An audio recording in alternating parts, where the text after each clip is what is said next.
जय हिंद दोस्तों, स्वागत है आपका विनर्स एकेडमी प्रयागराज में। मैं समीर शुक्ला आज आपके सामने एक नए टॉपिक के साथ आया हूँ जो एक प्रीपोजिशन से रिलेटेड है। यानी प्रीपोजिशन तो ऐसे होते हैं जिनका 2 या 3 ऐसे प्रीपोजिशन होते हैं जिनका अर्थ क्या होता है, एकदम एक ही होता है, भले उनको लिखा अलग अलग जाता है या उनकी कंडीशन अलग अलग होती है। मैं बात कर रहा हूँ विद, फ्रॉम और बाय की।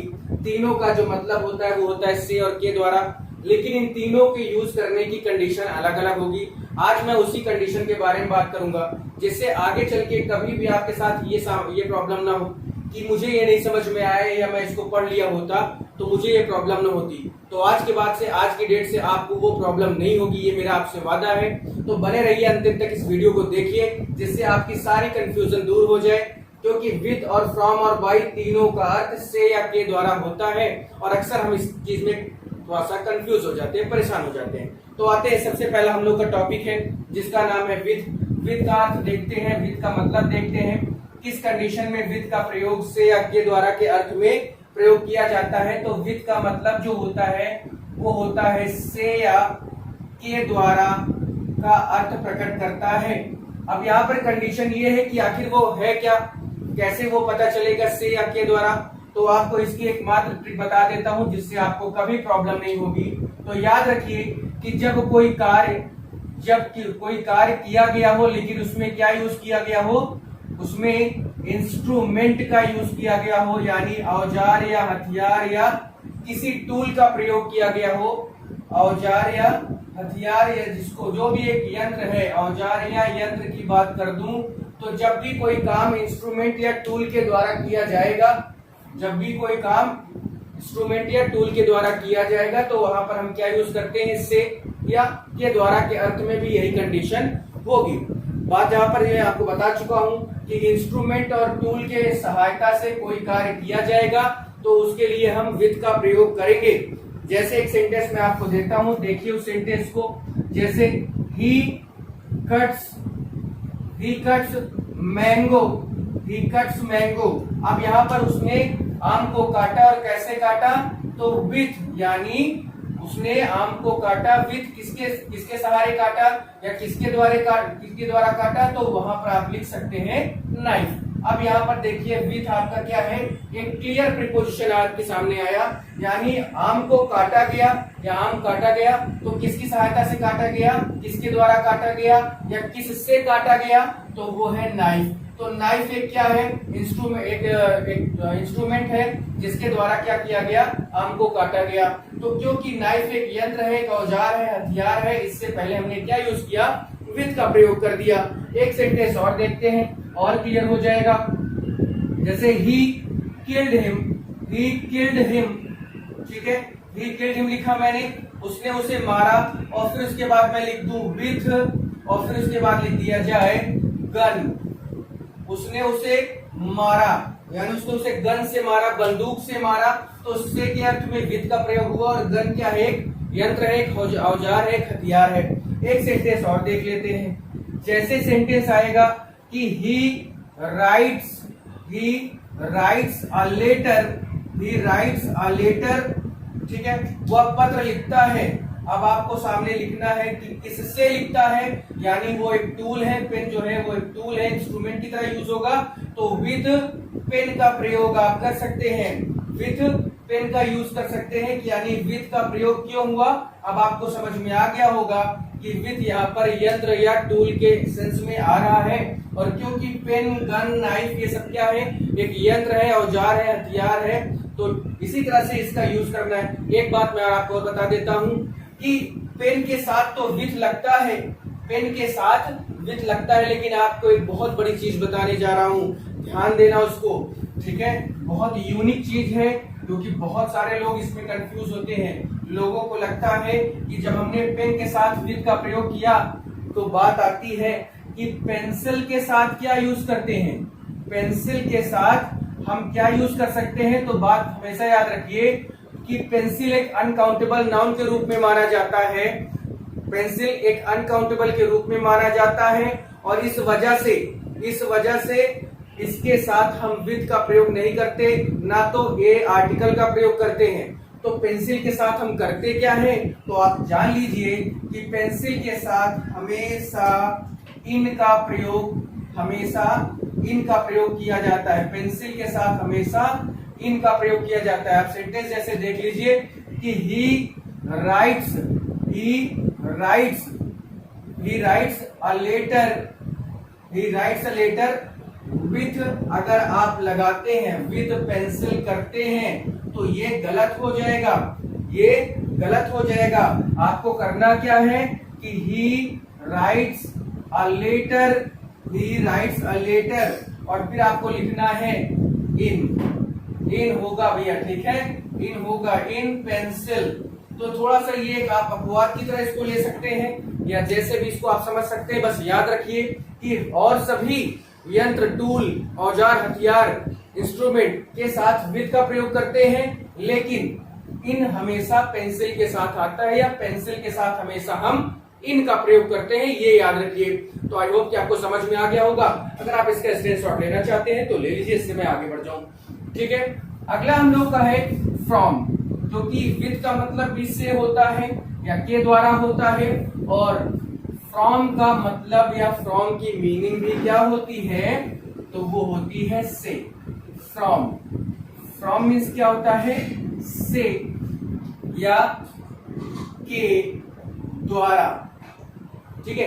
ये दो वर्ड है फ्रॉम के, से या के द्वारा। तो यहाँ पर स्पेशली मैं बात करूंगा से की, ठीक है, से के लिए मैं यहाँ पर बात करूंगा फ्रॉम की। अब यहाँ पे सेंटेंस देखिए, कैसी कंडीशन आएगी कि हम फ्रॉम का यूज करेंगे। तो याद रखिए कि जब भी सेपरेशन का भाव प्रकट हो, जब भी अलगाव जुदा होने का भाव प्रकट हो, तो वहां पर हम क्या करेंगे, से का यूज करेंगे। तो सेपरेशन यानी अलगाव या जुदाई या एक स्थान से अलग होना, या स्थान से अलग होना, जब ये सेंस देगा तो आपको याद रखना है कि यूज क्या करेंगे, हम फ्रॉम का यूज करेंगे। यानी सेपरेशन, अलगाव या जुदाई का जब सेंस होगा, अलगाव या जुदाई का सब जब सेंस होगा, तो आप क्या यूज करेंगे, फ्रॉम का यूज करेंगे, ठीक है। ये क्लियर हो गया है, समझ में आ गया होगा आपको कि कैसे इसको यूज करना है। एग्जाम्पल देख लेते हैं। तो अलगाव या जुदाई या स्थान से अलग होने के सेंस में हम फ्रॉम का यूज करते हैं, ठीक है। सेंटेंस देखते हैं, जैसे ही हैज कम फ्रॉम। अब देखिए, ही हैज कम फ्रॉम यानी वो आया है, अब वो कहीं से तो आया होगा, ही हैज कम फ्रॉम यानी अब कहीं से आया होगा, तो वो जो जगह है वहां से वो जुदा हुआ होगा। तो ही हैज कम फ्रॉम मैं दिल्ली लिख दूं या कोई भी जगह लिख दूं, मुंबई लिख दूं, कानपुर लिख दूं, प्रयागराज लिख दूं, कुछ भी लिख सकता हूं, ठीक है। तो जब ऐसी कंडीशन आएगी तो आपको याद रखना है कि फ्रॉम लगाना है, क्योंकि वो मुंबई से क्या हुआ है, अलग हो गया है, यानी उसने मुंबई छोड़ दी है, सेपरेशन हो गया है, अलगाव हो गया है। तो जब भी सेपरेशन या स्थान से अलग होने का भाव प्रकट होगा, आप हमेशा फ्रॉम का यूज करेंगे, ठीक है। उसके अलावा और भी एक दो सेंटेंस में बता सकता हूं, देखिए, जैसे द विंड ब्लू, ठीक है। उसके बाद फिर एक वर्ड मैं लिखता हूं from, the wind blue from south, यानी जो हवा है वो किधर से बह रही है, किधर से आ रही है, यानी जो स्थान से अलग हो रही है या जो अलगाव हो रहा है वो किधर से है, साउथ साइड से है, यानी साउथ की तरफ से है, ठीक है। और एक सेंटेंस देखिए, द फ्रूट्स हैव फॉलन, और फिर उसके बाद आप लिख सकते हैं फ्रॉम, और फिर लिख सकते हैं द ट्री, यानी जो पेड़ था उससे क्या हुआ, फल गिरा। तो जब फल गिरा तो वो पेड़ से अलग हो गया, अलगाव का भाव प्रकट हुआ या स्थान से अलगाव अलग होना।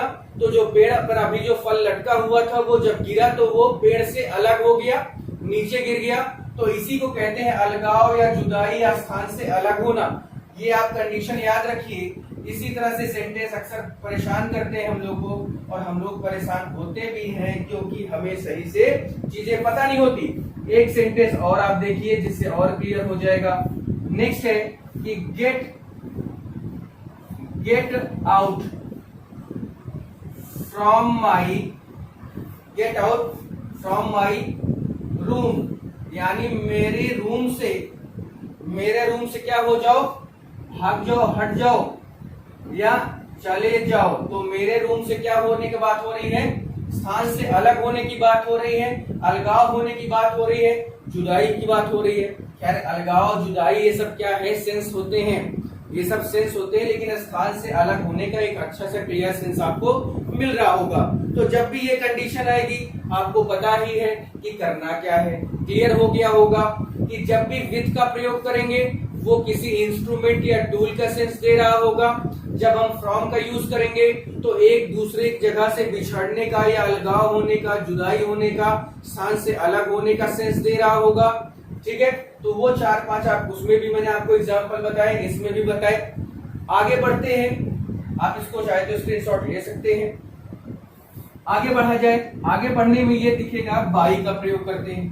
भाई बाई भी क्या होता है, मैंने आपको थंबनेल जो आपने देखा होगा वो उसमें आपको पता चल गया होगा कि आप इसे एक बार पढ़ेंगे तो जिंदगी भर याद रहेगा आपको। इसमें कोई दो राय नहीं है कि आप भूलेंगे। बस हाँ, थोड़ा सा कॉन्सेप्ट क्लियर करिए, कॉन्सेप्चुअल बनिए, जिससे आपको कोई दिक्कत ना हो। नेक्स्ट हम लोग का है बाई का यूज। नेक्स्ट है बाई। बाई का भी जो अर्थ होता है, बाई का जो अर्थ होता है वो से या के द्वारा के ही होता है।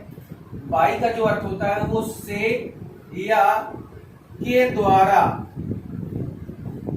का भाव प्रकट करता है।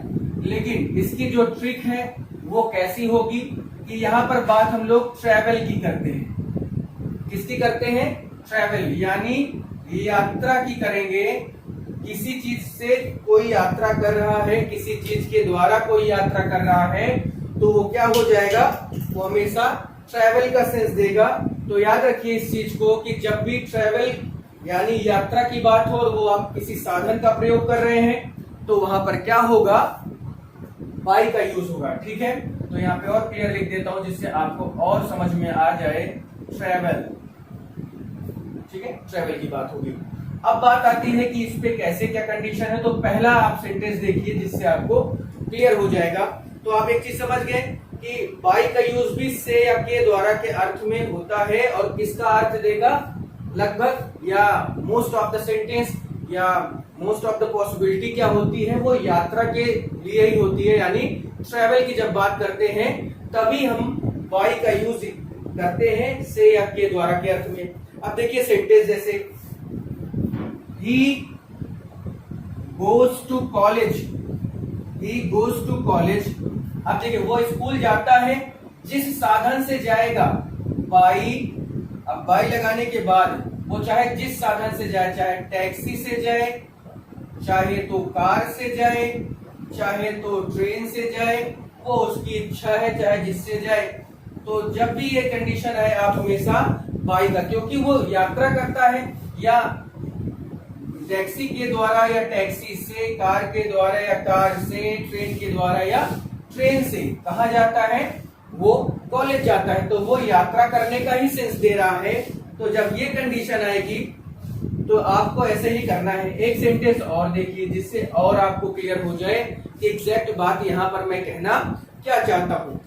जैसे he comes here, he comes here, ठीक है, he comes here, और फिर मैंने लिखा बाई, और फिर उसके बाद लिख दिया scooter. he comes here by scooter, यानी वो यहाँ कैसे आता है, स्कूटर से आता है। क्लियर हो गया, आपको समझ गए होंगे कैसे क्या करना है। एक सेंटेंस और देखिए, ठीक, he traveled by, he traveled, उसके बाद आप लिखेंगे बाई, और फिर वो यात्रा करता है तो किससे करता है, तो बाई बस करता है। ठीक है, ये भी आपको क्लियर हो गया। तो जब भी बाई का यूज से या के द्वारा का भाव प्रकट करे, लेकिन वो कंडीशन क्या है? कंडीशन है कि यात्रा का भाव प्रकट हो। कंडीशन क्या है? यात्रा का भाव प्रकट हो। तो जब यात्रा का भाव प्रकट होगा तो आपको पता चल जाएगा कि आखिर इसमें करना क्या है। ठीक है, आगे बढ़ते हैं। एक कंडीशन और होती है बाई की, तो मैं बी नंबर, ये आपको ए नंबर में डाल के बताता हूं। ये ए है, ठीक है। आगे आगे जो है वो है बी। अगला क्या है? बाई में ही एक और वर्ड होता है जिसपे हम यूज करते हैं बाई की कंडीशन, उसमें भी फॉलो होती है, वो होती है बी नंबर बी। तो बी क्या है? दरमियान या दौरान। ठीक है, बाई का यूज से या के द्वारा को हटाकर मैं यहां पर लिख दूं दौरान या दरमियान, जिसको हम इंग्लिश में और भी क्या बोल सकते हैं? तो ड्यूरेशन। क्या बोलते हैं? ड्यूरेशन। यानी कोई काम किसी दौरान हो रहा है, किसी दरमियान हो रहा है, तो वहां पर भी हम बाई का ही यूज करते हैं। ठीक है, जैसे he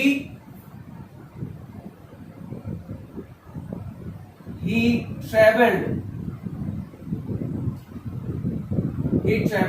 यानी वो यात्रा उसने की, और कैसे की? By. he traveled by night, यानी उसने यात्रा की तो कैसे, कब की? या रात्रि के दौरान उसने क्या किया? यात्रा की। तो he traveled by night। ठीक है, एक सेंटेंस और देखिए, द सन शाइन्स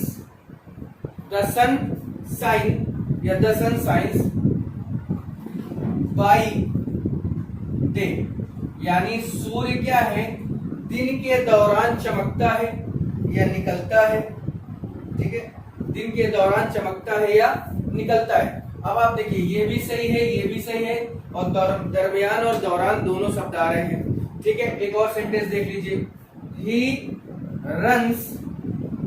रन्स। ठीक है, वो दौड़ता है बाई के दरमियान, तो किसके दरमियान दौड़ता है? तो बाई मॉर्निंग।